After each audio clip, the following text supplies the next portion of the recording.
Okay, besides all that talk of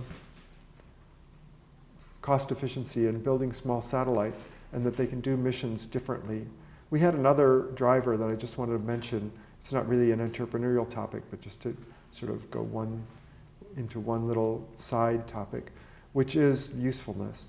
Space right now is sold to people because we only sell space to space people, to highly technical people, to a very small niche of the world society, right? We're trained astrophysicists, astronauts, defense people who work not just on plain old defense, but in using space as a means of national defense. This is a very tiny fraction of what goes on in the world. And why should the general public pay for it? That question doesn't come up very often. And I happened to be in Israel when the head of the Israeli Space Agency addressed their parliament, the Knesset, and he said something that I never heard, particularly by the head of NASA at that time. He went to the Congress, his Knesset, and said, I'm not going to ask you for money. All I want you to do is be familiar with the value that we're providing through our activity to the Israeli society. And you guys decide whether we're worth the budget or not. And he laid out for them all the useful things that the Israeli space program was doing for the Israeli military, for the Israeli university science community, and for the Israeli, let's say, economic growth in terms of, it's a heavily agricultural economy. It's a very growth-oriented society, so there's a lot of urban planning and urban development going on. Water is a precious resource and the management of water and so on. So he basically didn't beg for money on the basis of, well, this is man's human destination. This is, if we don't do this kind of research, we're closing ourselves off from our future. Hey, there's lots of research in the world. It doesn't have to be space research. And in the end, people are going to vote with their dollars for that which is returning something for their investment. And it's very nice that we landed on the moon. It made a nice TV show and everybody watched it for 10 minutes and we waved the flag and said, we're the greatest. But in the end, a year later, what had the moon mission really done for us?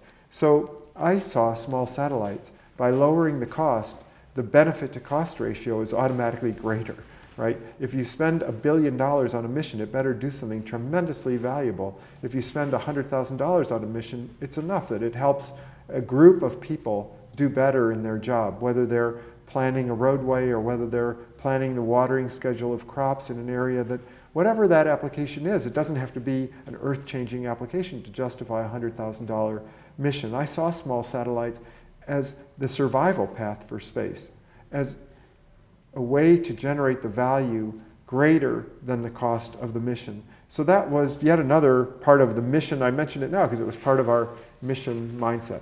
Okay, to change gears a little bit, go back to the various myths which I had to liberate myself of in order to free myself to do the running of the company. Another one, which is really a scary one for people like me who, quit their job, moved into the basement, spent what little money they had to try to start a company. And okay, while I didn't try to shoulder all of the financial burden, I shouldered a lot of the risk. Every one of our loans, every one of our leases, I personally signed for it. I certainly, if the company didn't do well, I was going to be personally bankrupt many times over.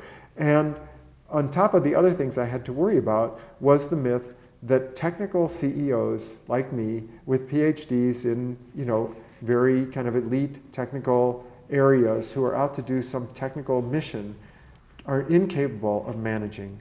And that in fact, at some point in the life history of the growth of the company, we will have to be replaced by professional MBA type managers. And that myth has several effects on you. One is you're going to tend to divest. You're going to tend to say, look, this company is going to fall into the hands of other people anyway. Why should I work so hard? Why should I take all these risks? The investors are just going to take it away from me anyway when we get to 100 people, 200 people, 500 people. The other thing that leads to, which is more insidious, is the idea that you can't learn, right? You can't learn. You are what you are. And you've been put into a very rigid box at that point. Hey, haven't you learned a lot of things in your life? Is running a company the most complicated thing that you've ever learned to do? I mean, you learn to draw, you learn to walk, you learn to play the piano, you learn to speak one language, 2 languages, 3 languages, you learn linear programming, you learn calculus, you learn Shakespeare, you learn to be an actor in a play, you learn to do a million things in life, to go skating, to go skiing, whatever it is. You know, pretty much what we want to learn, we learn. If what you want to learn is how to run a company, you can learn that. It's not the hardest thing in the world. It's just something that 7-year-olds don't learn. It's something that 37-year-olds have to learn. So don't allow yourself to be stereotyped that way. And don't stereotype yourself that way. Too many CEOs, oh, I'm just not interested in managing, and give up control of the company to somebody. And what's the matter with doing that is that when you look at the history of very successful tech companies, and I had a friend who was running a tech company of over 1,000 people, and he counseled me on this quite a bit. And then I read the book that either Hewlett or Packard wrote about starting Hewlett Packard. And without the vision, without understanding where to drive this product, the company loses its mission and becomes more like General Motors. Oh, we know how to do that. And just bid on everything and be everything to everybody. The pressure to innovate doesn't become less once your name is established. It almost becomes more. You guys used to be the guys who were doing all this great stuff, and now what are you doing? You're doing what everybody else is doing. Then you've moved yourself from a blue ocean where you're pioneering and you own it, to the green ocean where you're no better, maybe no worse, but no better than all the other aerospace companies that are already existent. And the nice thing that happened, from my point of view, was to see Steve Jobs get basically fired from heading Apple.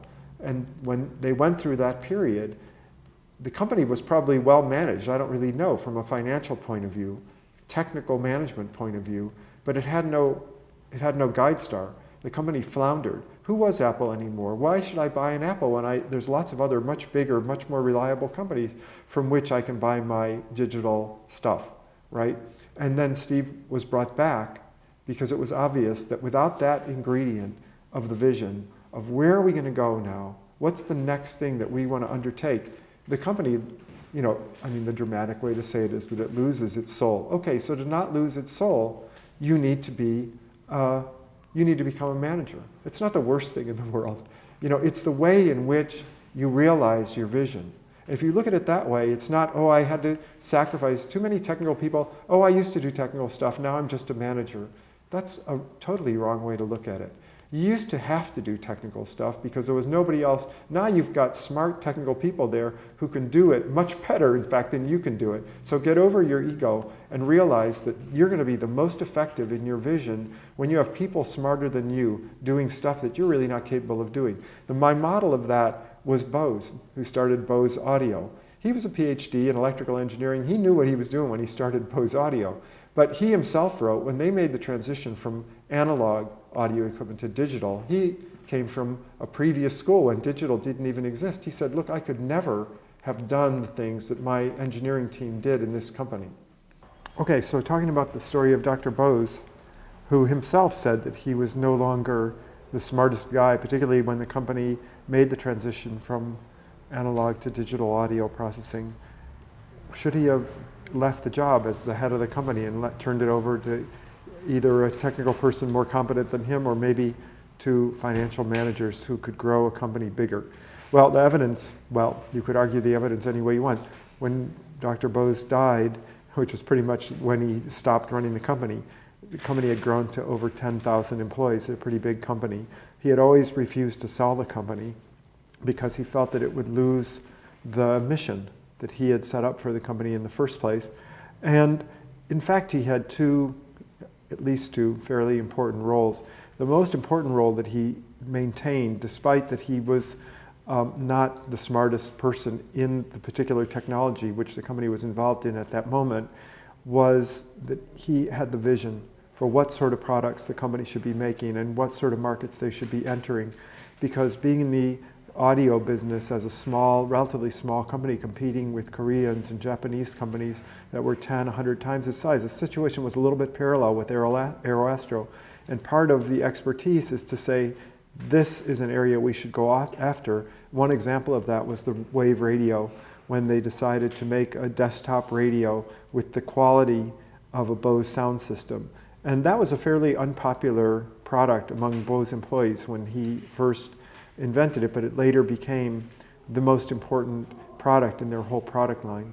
So Bose had that ability to see where the company should be going next, which is a result of all the technical background that he had running a company with that sort of, so he had the vision, and he also had the ability to communicate with people, to motivate them. They knew they were working for a person who'd worked where they were working and had been in the trenches and had an understanding for how difficult it was to realize even relatively simple concepts, and was willing to experiment and was willing to listen. And he had that, let's call it empathy, for the other employees. So, you know, to define yourself so narrowly that you're a startup guy, you're a technical guy, you know, you and your little team of 6 or 8 people, but once it gets to be a real company with 50 or 100 or 200 employees, it's time to turn it over to someone else, I think is really a self-limitation that you should really avoid. And that self-limitation, the evil of it is that it's reinforced by the Silicon Valley myth that as the company grows, you replace the technical guy with a generic, with an MBA. So to kind of wrap up this whole long monologue on the entrepreneurial experience as it applied to Aeroastro, the small satellite company, why did it survive, and not just survive, but grow and ultimately be sold and made money for the employees and for the shareholders? And I think there were a couple of factors in the end which made a difference. One was that the concept was correct. There was going to be a change in the industry. It was possible, starting in the 80s, to build very useful space platforms that were very small. And that was probably not as possible 20 years earlier.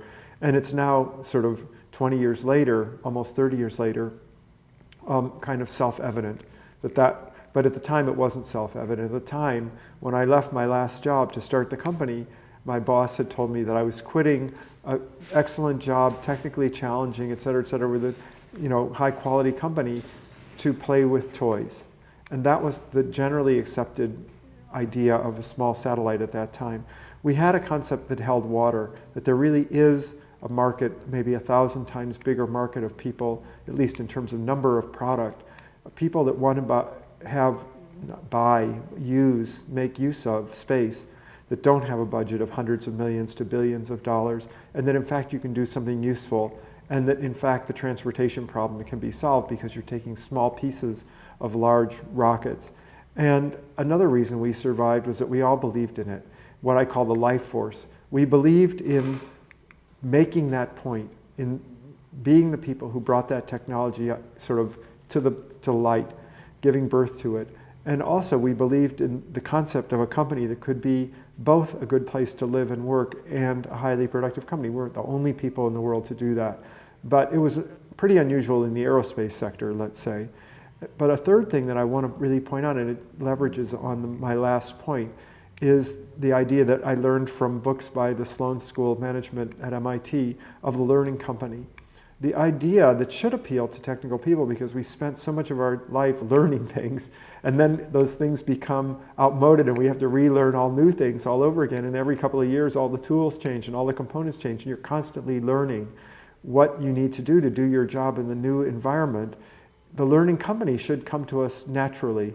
And the learning company both means on an individual level that you as the founder, as the CEO, have to learn your job over and over again, because it's one thing to manage one person, 3 people, 10 people, 30 people, 50, 70, or 100 people, and the types of customers and the types of interaction, the type of management structure, how you do communications, how you bind it all together, and what's the appropriate thing for the company to be doing at this point in its life, are all things you have to keep relearning as the environment is changing.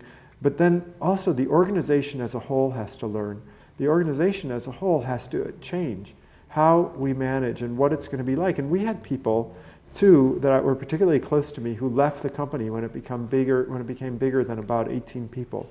When a company gets to be about 20 people, you have to organize it. It can't be totally flat. And it doesn't become then a society of peers. It becomes a company with some sort of hierarchy, even if it's a very benign, friendly hierarchy. Still, there are managers and people, work for the manager, and top management like me communicate basically through the middle management. And that's more of a corporate style, which a lot of people don't want. They want to be in the startup environment. But in general, you rely on people to say, okay, how can I maintain what I want out of this company, which is two things: to have a great lifestyle at work in terms of being challenged, being productive, and also being treated as a human being. And second, and second of all, to do something important. If those two things are maintained, then the actual structure that functions just becomes what works at that particular moment. Don't be hung up on the structure. What you want to be hung up on is that quality of what you're doing and how you're living it. And I think that was the thing that we needed to learn, not to be married to, I like being in a small company because everybody knows everybody. You know 10 people. In a big company, you probably know 20 people. It's not that you don't know people. It's how is it handled? The fact that there are people in other parts of the company doing things that you don't really know about. And that requires learning, that requires adaptability. So the fundamental concept, the commitment of the people, and the commitment of all of us to be learning organization. And then what role did I play in all that? I would say I was, a known person. I was willing to put the energy in to publishing, to traveling, to speaking, and to thinking constantly about where should we be going, and to take opinions from all over, from financial people, from our own technical people, stealing ideas from what was happening in a bunch of universities, and trying to come up with the answers, and being able to stick to my job and not try to do everybody else's job. I was very far from being the perfect manager, but I was trying, and I think people realized, even when I screwed up, that it was not for lack of good intentions. It could have sometimes been for too many good intentions, but whatever the reason was, hanging in there had a lot to do with it. And just one appendix to the whole talk, which is, I wasn't like Dr. Bose, and I didn't keep the company until I died, because I sold the company 7 years ago and I haven't died yet. I didn't have that as a goal, and in fact, after 21 years, and really it had been about 25 years on the campaign for small satellites, I wanted to do other things, not abandon everything and go sit on a rock someplace. But running a company is one sort of an experience, a very absorbing experience, and I wanted to do other things. And my investors had been hanging in there for decades, and they deserved a payback. And also the employees, in a sense, all had stock. And was that stock ever going to be useful for anything, or was it just an empty promise on paper? There was an external factor also, which was that the industry was no longer us fighting a battle to convince people of the usefulness. People were convinced of the usefulness of small satellites by 2005. And now the problem was that there was a kind of a exponential growth in demand, and we were still little guys. We were about to become the company that invented it all, that was marginalized and eventually would leave the field, and I didn't want that to happen. So I went ahead and sold the company. We were very lucky to find a buyer who totally shared our vision and signed contracts with all of us top people who had been there the longest to stay with the company, all that sort of thing. But unfortunately, once you sell the company, you don't control its fate. And that, Dr. Bose was right about that. And we took that chance, and it frankly didn't work out very well, because the company that bought us was subsequently bought by a company much, much bigger than them, with no interest in the business we were in, and the people who we were, and the story, the history that we had, or where we were going in the future, and basically dissolved the company in a series of steps. And that was the end of the story. So now you look back on it and you think, wow. But, if you go after the goal of eternity, you're ever going to be disappointed, because there is no eternity. The experience lasted for as long as it lasted. We played a role, we did something very important in the world, and we all survived individually. A company is not a person. If it disappears or it reappears, it's not like a person has died. Each one of us had that in our background. Each one of us used that background to go on and do other things. And actually, a lot of people from the company are doing really interesting things. Nobody regrets having been there. We regret that we're not together anymore, which is too bad. But we don't regret that we did it, the things that we did, and the steps that we took. And so, there was another change, though, I have to admit. Despite talking about a learning culture, we were a group of people who enjoyed taking the risk and growing things and going where nobody had gone before. And the small satellite business was becoming more of a business and less of an innovation business, in the sense of proving something that most of the world doubted was true. And these type of people that I was one of, aren't really interested in cranking out a lot of product and making incremental product improvements, which is what most of us technical people do, and it's totally valid. A lot of us, and me also, wanted to do the next impossible thing, which might not be small satellites and might not be what Aeroastro was known for. So there's a lot of choices there. You could keep the company going, you could open a new division, there's a million things you could do. We took that decision and could have taken others. But I will say that I wasn't married to the idea that Aeroastro had to live forever. It was a company from the start to the finish with a mission. I was disappointed that it didn't go on. We had a wonderful name and a wonderful reputation and a niche in the market, and it would have been nice to see it continue. But I also felt that if I wasn't willing to see it continue, that I didn't deserve to expect it to. That whatever happened to it after that was whatever would be best for the people who had it after that. So that is sort of the conception, the birth, the life, and you put it negatively, the death or the end of that entrepreneurial experience. And I think every entrepreneur has his own experiences. Every company follows its own trajectory. This is just one of millions, but that's the case study. Aeroastro is a case study of things that were done right and things that were done wrong. And it's one example, it's 1 part per billion, as I said at the beginning.